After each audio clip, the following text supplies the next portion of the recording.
Jamaah Jumat yang dirahmati Allah Subhanahu wa taala, untuk menjaga kualitas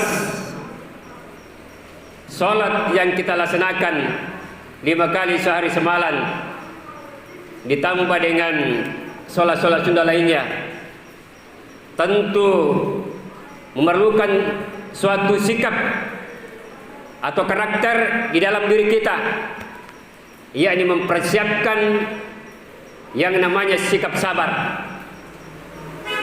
Tapi insya Allah jemaah Jumat yang berbahagia, hanya dengan sikap sabar inilah yang mampu mengendalikan semua perbuatan maksiat.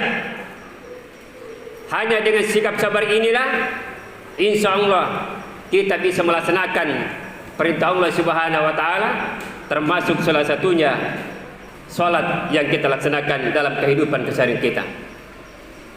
Innama yuwaffas sabiruna ajrahum bighairi hisab. Hanya orang-orang bersabarlah disempurnakan pahalanya tanpa batas. Hanya orang-orang bersabarlah disempurnakan pahalanya tanpa batas.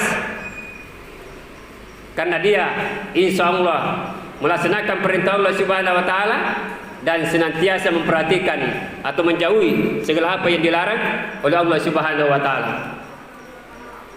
Jemaah Jumat yang berbahagia, oleh karena itu menjaga kualitas daripada salat yang kita cintai dalam kehidupan keseharian kita itu. Ada beberapa perbuatan maksiat yang perlu kita hindari. Jangan sampai di dalam kehidupan kita atau kepribadian kita atau di hati kita itu bercokol yang namanya sifat munafik. Di dalam hadis Bukhari yang diriwayatkan oleh Abu Hurairah radhiyallahu anhu, yang artinya apabila dia berkata dia dusta, apabila dia berjanji dia ingkar, dan apabila dia percaya dia hianat. Nah, kata Rasulullah SAW, ini adalah merupakan bagian ciri daripada sifat munafik yang terkadang muncul di dalam kehidupan kita.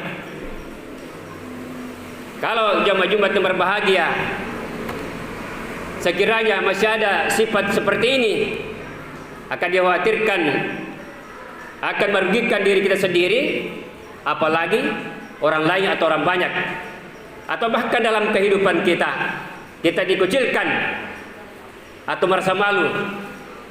Kan di dalam kehidupan kita terkadang kita sengaja ataupun tidak sengaja melaksanakannya.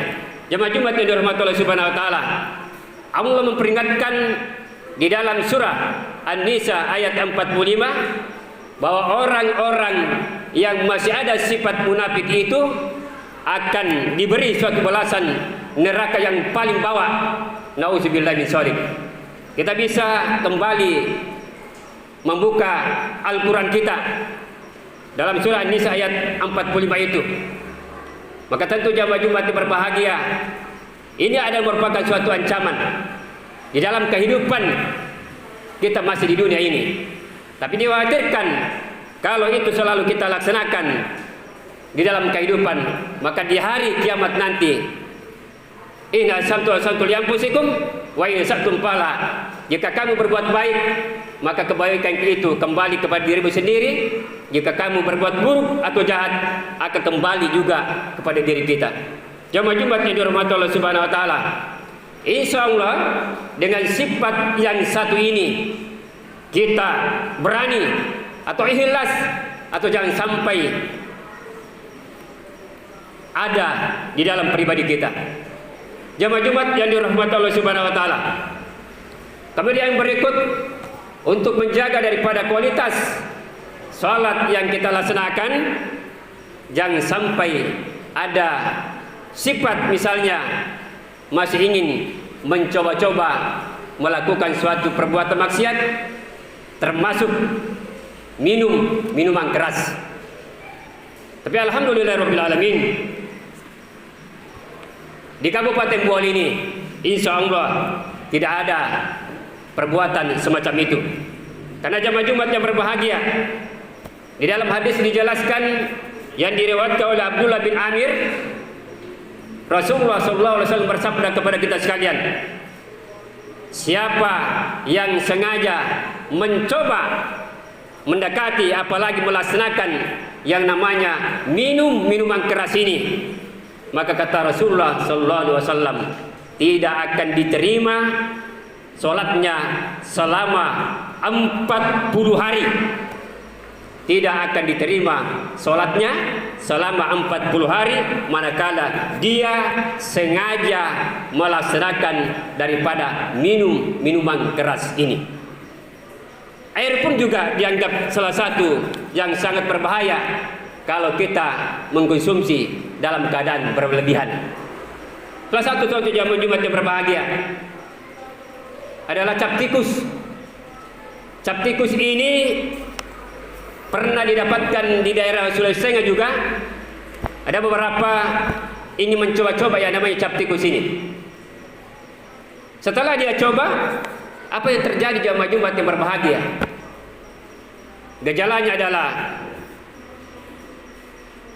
ada dampak negatif dalam dirinya.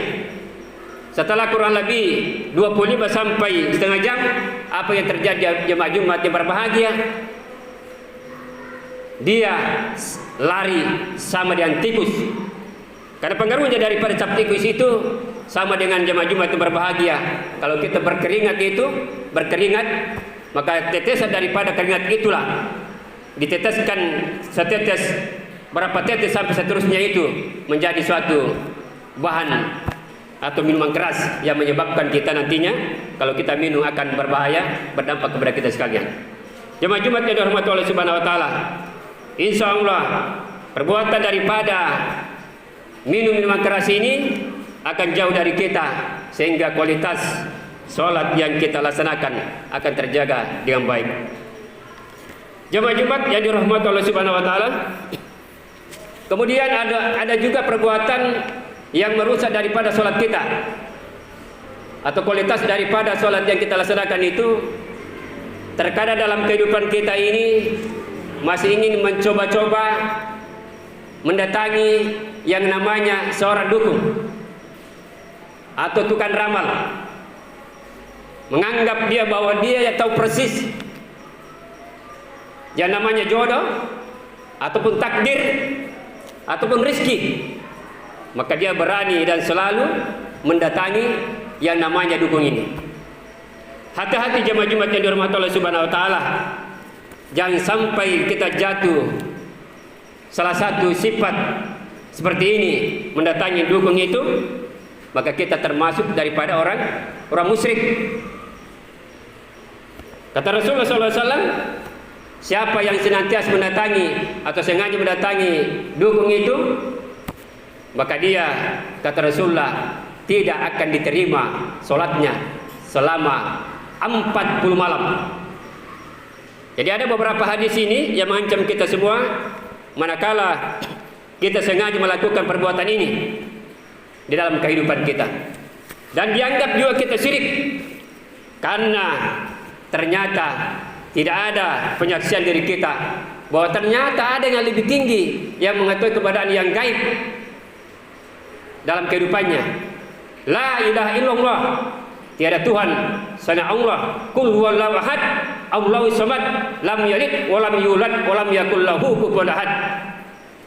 Hanya Allah tempat kita menyembah dan tidak ada tempat suatu pertolongan. Oleh karena itu jemaah Jumat yang berbahagia, di dalam Al-Quran dijelaskan dalam surah An-Nisa ayat 48, innallaha la yaghfiru an yushraka bihi wa yaghfiru ma duna dzalik. Kalau kita masuk daripada golongan sifat daripada musyrik itu, dianggap kita syirik. Nah, sikap syirik inilah kata Allah Subhanahu wa taala tidak ada ampunan di dalam kehidupan kita. Masuk daripada sifat-sifat yang lain perbuatan-perbuatan maksiat yang lain, itu masih dalam ampunan Allah Subhanahu wa taala, kecuali daripada dosa syirik. Oleh karena itu jamaah Jumat berbahagia, dianggap kita melakukan suatu kesyirikan manakala ingin mencoba-coba, misalnya jangan sampai kita melakukan perbuatan-perbuatan semacam ini. Jemaah Jumat yang dirahmati Allah Subhanahu wa taala, kesimpulan singkat khutbah pada kesempatan berbahagia ini, marilah kita senantiasa mengawasi diri kita, jangan sampai ada sifat-sifat yang bisa merusak daripada sholat yang kita cintai di dalam kehidupan kita.